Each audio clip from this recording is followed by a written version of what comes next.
So this is called Gatka, the stick martial arts, and what this young man is doing here is called a kirpan, or a single sword. It requires a technique of footwork as well as hand techniques, and he's spinning forehands, and these flashing motions are to help with when you're surrounded.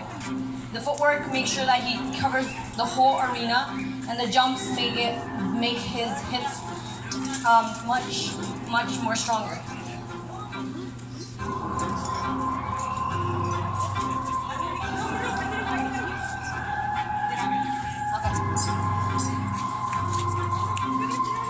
So this young man is doing two swords, and this is an easier way to get out if you're surrounded. He's doing the techniques with both hands, and both require footwork. Next is the practice sticks, and this leads up to fighting with sword and shield.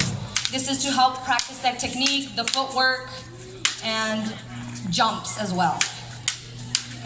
When they're young, we start them off with the sticks, and then we move them on to the shields and the sticks after that.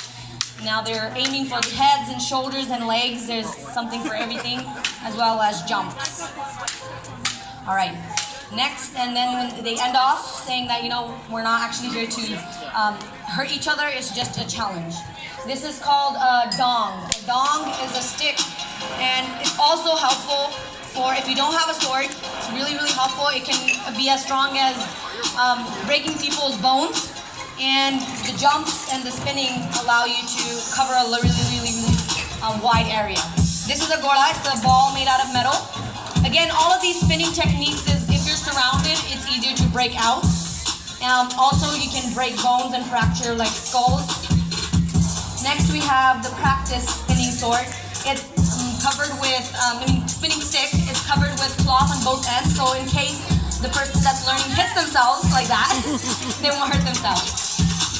It's also to build up speed, and the stick has to be balanced. If it's not, the person will constantly be hitting themselves. And then there's different techniques and different spins and twists. Main point of this is to try to get the person to move fast and quick. Now we're moving on to the fight with the sword and the shield.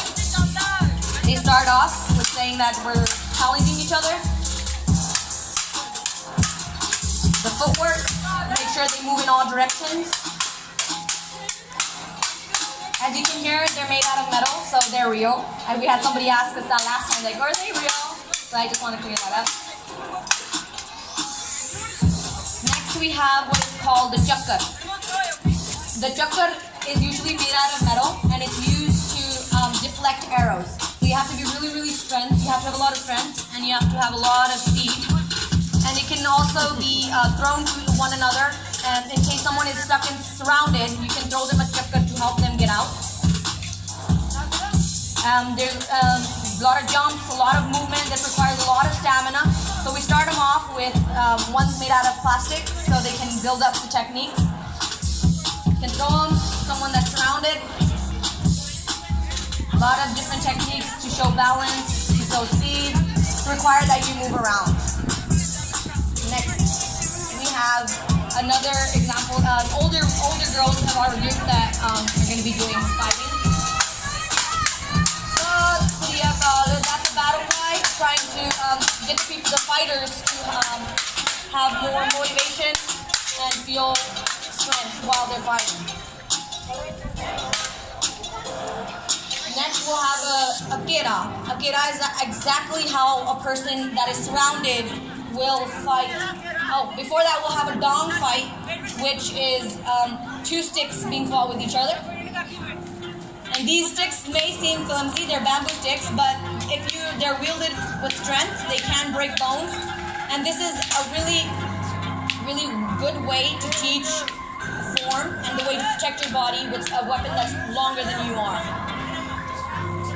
Everything requires footwork. Now we'll show how this is a step up to the sword and shield.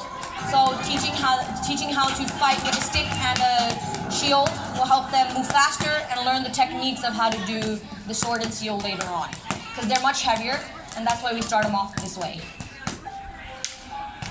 Now we'll show kera. keda is where one person is surrounded and he has to try and get out of the center. So one person will be surrounded, or two. And though there isn't space, we'll try and accommodate. Okay, so now they're gonna give a battle cry warning the players on the outside that if they come too close, they will get hit. All right, go ahead.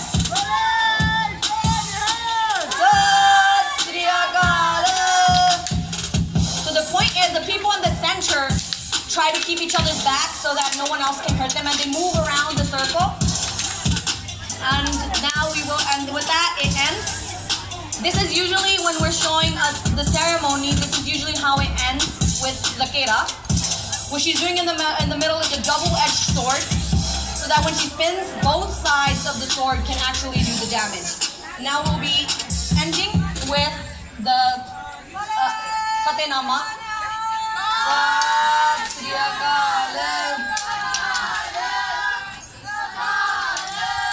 So this was the ending, where when you are playing, what happens is all the players agree, and it's a way of